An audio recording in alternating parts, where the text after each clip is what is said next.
Happy Friday, y'all. It is September the 8th, and today we're going to observe some backyard turkey behavior, and I'm going to talk about how I raise my turkeys successfully in my small backyard. Now it's early morning, and I let the birds out to free range.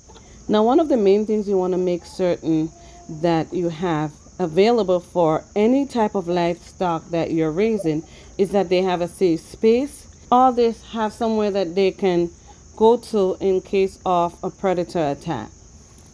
Now, my birds also have access to shade from the sun, a place to dust bathe, and clean water and food.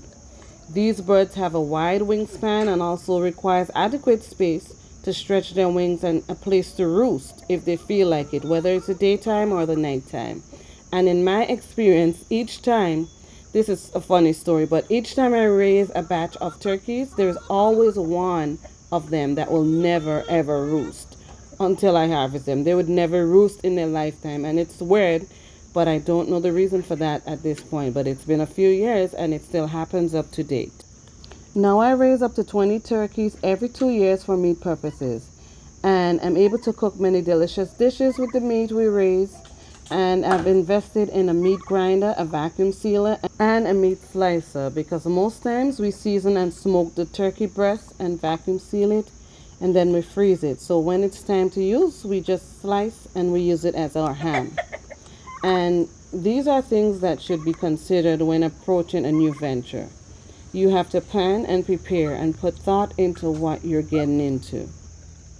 We have also made our own turkey burger patty so we can have like a turkey burger. I haven't yet had a chance to do turkey sausage, and that's one of the things that are on my list that I want to do, but I first have to source the casing and be able to feel comfortable enough to be able to do that. Another very important thing when you're raising your own meat for food is that understanding and practicing safe meat handling from harvesting and processing to preservation and storage. Those are high priority in our method, and that's what we practice to do. So it comes like second nature to us. We just have it down once we start processing, and we do our processing ourselves. Now, I've raised the Orlop bronze variety turkey and also the white broad-breasted turkey. And this year, I actually have one heritage bird. I was able to obtain some other heritage bird breeds locally, but out of these, I believe 5 or 6 birds, only one survived. It was a really tough year with the weather and being able to keep these birds alive. So I have a royal palm remaining.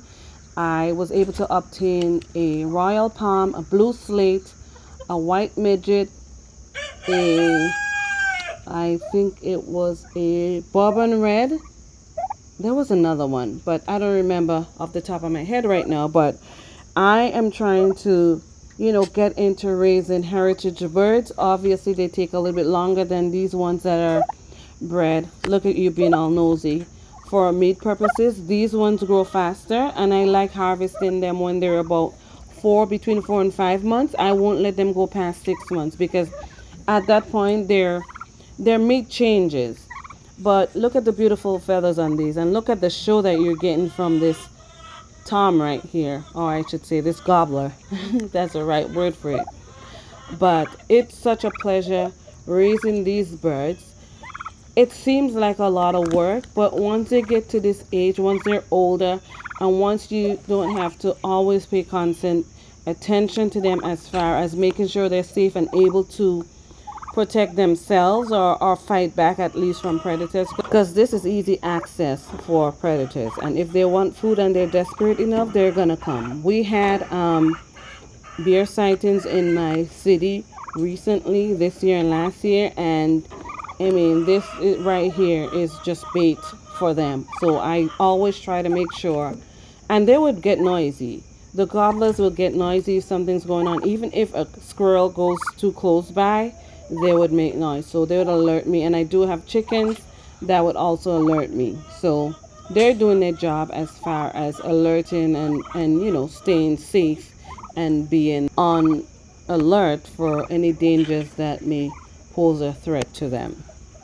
For my family and I, there are so many benefits in raising turkeys. And living this lifestyle, just as with any other, you would have your ups and you would have your downs.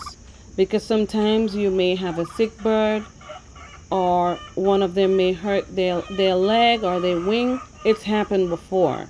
And it can be stressful because there's so much you can do. I've never had to put anyone down because of an injury, and I hope that is never the case because it will be difficult. I'm not as attached to these birds as I am with my hens that are laying eggs for us, because these are more of a short term, livestock that we use just for meat.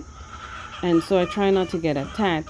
But at the same time, you don't want them to be hurt. You want to make sure they're healthy, that they're happy, that they're doing normal turkey things, and they can free range. And, once you know that they're not stressed and they're comfy and they're enjoying their life for the length of time that they're here, I'm fine with that. Other benefits of raising turkeys is that you pretty much know what you're eating because you're the one feeding them, you're the one taking care of them. So you know you're eating healthy and that there are no chemicals or any unwanted substances are involved in raising these birds. And for the record, I do not vaccinate my birds, whether it's my chickens or my turkeys, from the Merrick's disease or from coccidosis. And you don't have to agree with the way and the methods that I use to take care of my birds. And for me, it's just personal preference, and I respect everybody's decision to choose what they prefer to do. Just look how comfy they are, just standing here, nobody's business, just preening themselves. You also learn life skills while raising turkeys, and you educate yourself because you observe what they're doing, how they're living, what they like, what they don't like. You learn a whole lot just from just standing there and looking at them. Believe it or not. You can also learn how to process your own meat because, like I said, we process our own meat. Our kids know that. They have been a part of it. And, it's just something that you can teach to another generation, the generation behind us, because we can't fail them. Even though things are developing fast and on a vast scale, we can't forget all of these life skills for survival because it's an intricate part of our survival in today's days with everything that's going on. Take, for example, I'm raising turkeys in my backyard, and I raise enough to last us for 2 years. But every year when it's hunting season, we have 2 hunting seasons in my state. There's one in the spring and one in the fall. And I still go out there in the cold and go turkey hunting because it's a life skill that I don't want to lose. What if I'm on the go like a nomad? We don't know if those days are going to come back. We don't know if we're going to be travelers once again. And these are life skills for survival that we don't want to lose. So while we have the time and we're able to master it and get used to it, I just think it's not a skill for the books. Like, it should not be history and just left closed off to be reading stories about it, but it's something that we should continue to do. So this is what I'm doing for our survival because I think, and I want to show my kids and the generation, and for anyone that would listen and need that information, let's not lose that skill set. If you're a meat eater and you feel like, and you can't do without your meat, you want to be able to gain your own meat. You want to learn. You don't have to be the best at it, but you have to be able to come up with something that will get you there, some type of life skill. Even if it's not just hunting, but processing the meat when it comes back from the field, or what have you, or preparing the meal or storing up the meal. That's pretty much a contribution in a positive direction. Now, some people would claim that raising turkeys it's an expensive thing to do. And compared to a chicken, I would say yes. Because if you're buying commercial feed for your turkeys, it's going to get expensive. But I'm able to cut back on the turkey feed that I give to my turkeys because I allow them to free range.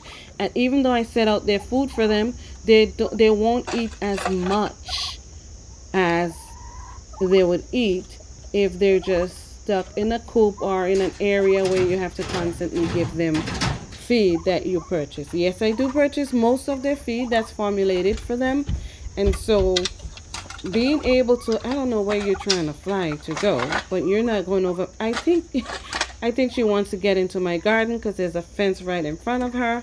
So she wants my greens. But I do cut some greens. As you can see, there's some on the floor. I gave them some brassicas and some other grass that I pulled from my garden. But she looks like she wants to do a flyover. But she's heavy. She ain't going nowhere.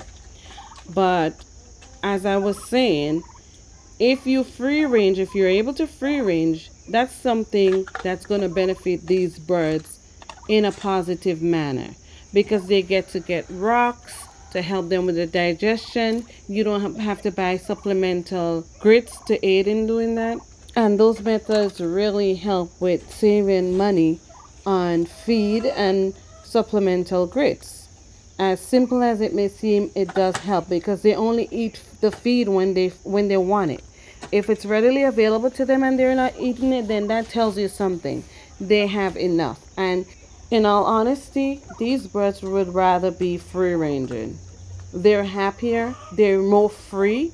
They can walk around and do whatever they feel like doing and be safe and have everything available to them that they would normally do in the wild if they were to be in the wild. And so that will just be their natural instinct to operate in that fashion. Now, everybody's experience would not be the same, and everybody cannot provide the same thing for their livestock when they're raising them because, like I said, no, everybody's situation is not the same. And so we have to work with whatever we have. So this is why I'm on here showing you guys my facility that I have available to my birds, what I have going on, and how I go about doing it successfully right here in my backyard. I'm also able to get the droppings from the turkey that I can compost with other leaves and weeds from my garden and feed it right back to the garden. So everything here goes in full circle, and it's a win-win for me when I think about it.